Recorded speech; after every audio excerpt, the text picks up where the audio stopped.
What's up, you guys? Today we're talking about why you should not always hire your friends for gigs. Let's get right into it.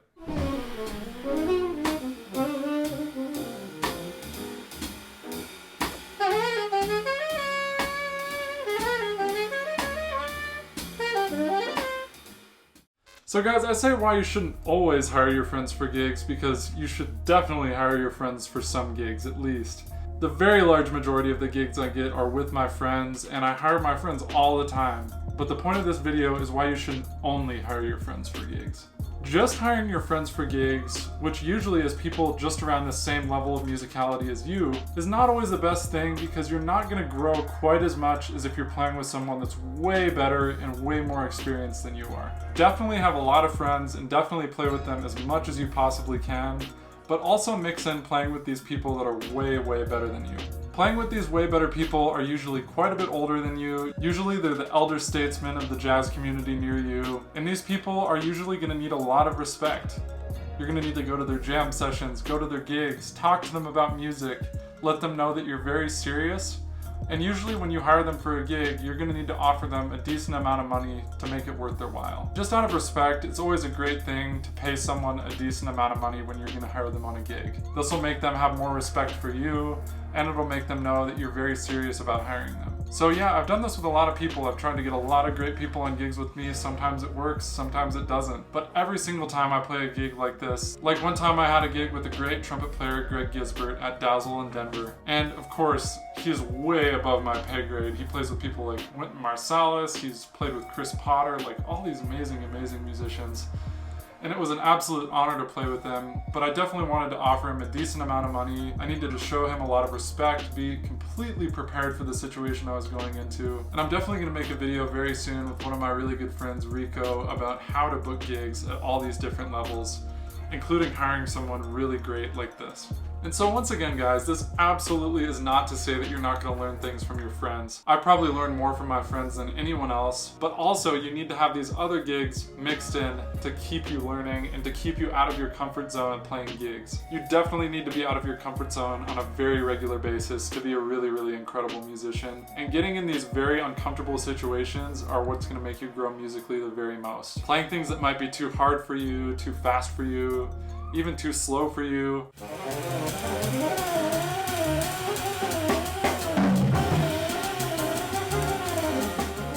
All these different things will probably be addressed with playing with someone way above your pay grade like this. So usually one of the best ways to meet people like this is just to go to their gigs, like I said a little earlier on. Go to these people's gigs, talk to people in your area, talk to them and see who the best musicians are, go to their gigs, start talking to them after their gigs, ask them about what they were doing, ask them about what they were playing. All these different things will let them know that you're very serious about the music and maybe that you might want to play with them in the future. And it's all about persistence with this. Go to a lot of their gigs, talk to them a lot until they start to get to know you. Another great way to go about this is to go to jam sessions, because often jam sessions are run by these elder musicians that want to help out the jazz community, that want to hear younger musicians, that want to play with younger musicians, and that want to teach especially younger musicians.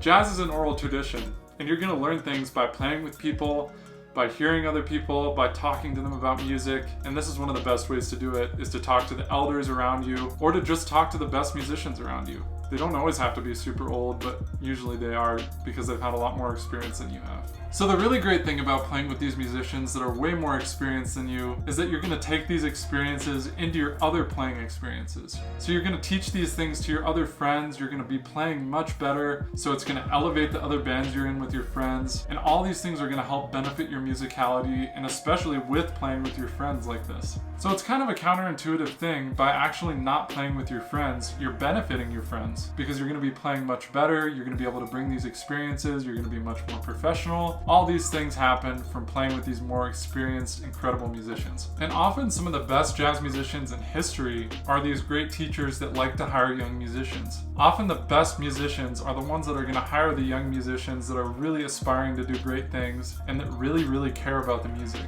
So the most notable musician that has done this is definitely Miles Davis. So Miles Davis always hired younger bands, especially earlier in his career, and he brought these people up by mostly just playing with them. Miles was known to not speak very much to people, but all of his lessons were either taught through metaphor or just being on the bandstand and playing with this incredible musician. So all these people like Miles Davis, like Nicholas Payton, like Wynton Marsalis, I guess those are all trumpet players, but I'm sure there's people in your area. In Denver, there's people like Brad Good, like Greg Gisbert. Once again, 2 trumpet players. So I guess go find all the trumpet players in your area and maybe those are the guys to go to. But anyways, there's lots of these great elder musicians out there that really want to elevate the music and that really will want to help you out and will want to play with you. So just let them know that you're serious, talk to them about music, and try to hire them on your next gig that pays a lot of money. So once again, guys, this does not mean at all to cut out your friends, and often you can actually intermix your friends in these ensembles with an older musician.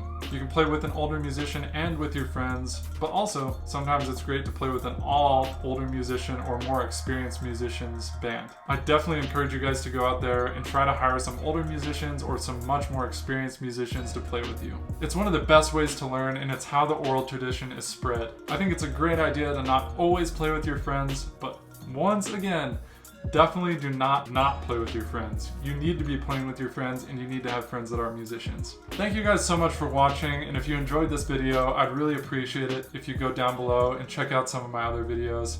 And if you're enjoying those, I'd really appreciate it if you subscribe to my channel. Thanks so much, guys, and I hope you have a great day.